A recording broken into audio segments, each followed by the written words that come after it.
Oh, good morning and welcome to this morning's reflection. Today I'd like to talk to you about a man who was responsible for attempting to revitalize the Christian faith in the 1700s. I enjoy reading about people who worked within the church centuries ago because it reminds me that though time passes, humans don't change, and very often the issues don't change. They might be expressed differently, but they remain the same. And the person or persons I would like to talk to you about today, it's a couple who gave their lives to spreading the news, the good news, that people are loved and cherished by God. And this couple is Jonathan Edwards and Sarah Edwards. Now, you may have heard of them and you may not. I hadn't until his name came up in a book by Richard Foster and James Bryan Smith. And I was interested. But after reading about him, I also read about his wife, who was not in the book. Now, Jonathan gave his life to preaching, but he only became who he was through his relationship and through the influence of his wife. And we so often forget to consider the women who work behind the scenes. Jonathan was born on October the 5th, 1703 in Connecticut, and was the only son of 11 children. Imagine having 10 sisters. And both his father and his grandfather were pastors. Now, he was born into a world that had its troubles. It was the first ever economic collapse of the stock market in Britain. The first ever collapse of the stock market in Britain, which had untold repercussions for other areas of the world. It was also at a time when France was experiencing the last of the bubonic plague, and 100,000 people died as a result of that in France. The eastern seaboard of the USA, however, was experiencing great prosperity. But it was also at a time when pirates were at the height of their activity. In fact, Blackbeard died in 1718, and the slave trade was in full flight. And so it's into this world that Jonathan Edwards is born. Now, from a very young age, he was seen to have the most remarkable intellectual ability and also, coupled with that, spiritual sensitivity.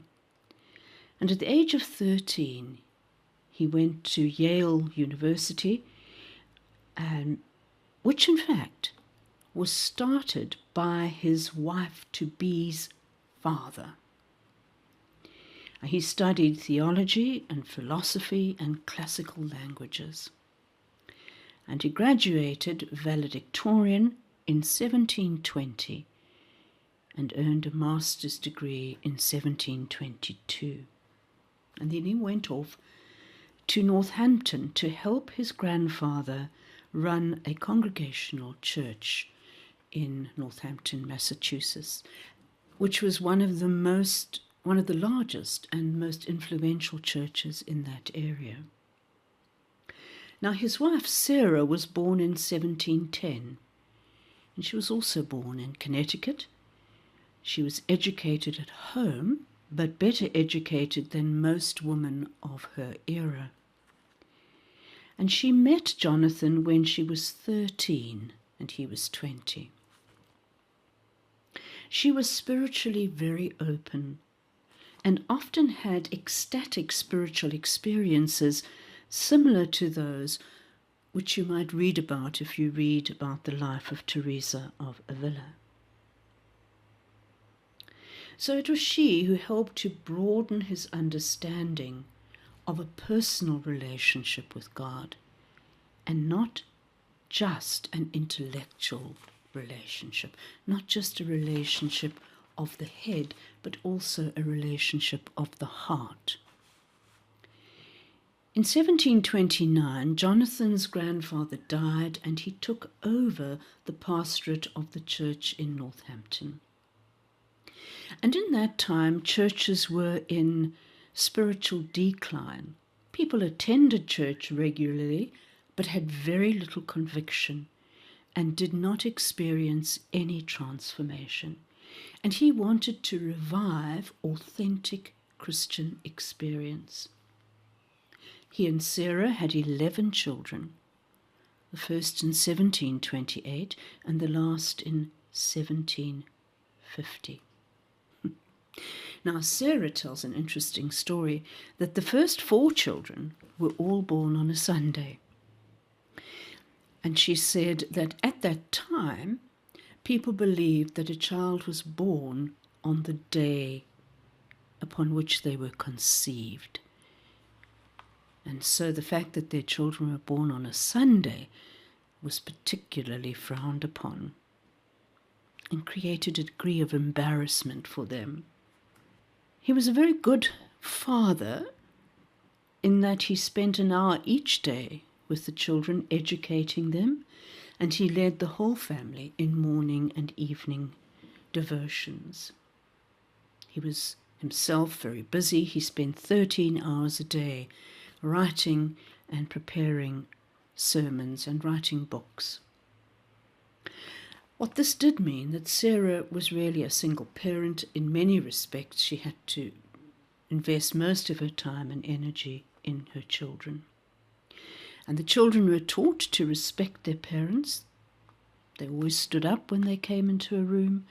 They stopped speaking when their parents spoke, and they never sat down if their parents were standing. And the two of them had an exceptionally close relationship, prayed together daily, and he often spoke of their uncommon affection for each other. In 1734, a great revival began in Northampton after Jonathan preached a sermon on justification by faith. His particularly famous sermon was Sinners in the Hands of an Angry God, and it portrayed human sinfulness and God's wrath, but the possibility of salvation through Jesus Christ. And the main thrust was that conversion should be a conversion of the mind and the heart, and that we should be moved by our hearts to act in ways that are loving, joyous, kind, and compassionate, and that this cannot come from the head alone. Jonathan Edwards died in 1758 from an inoculation complication. He was inoculated for smallpox, and there was a complication for that, around that, and he died. Sarah died in the same year. He died in April, she died in the October from dysentery. And so here were a couple who gave their lives to the preaching and teaching of the Christian faith and to trying to revive an authentic spiritual experience. Interestingly, Jonathan was appointed the president of Princeton University, but just 2 weeks after he took up his post, he died.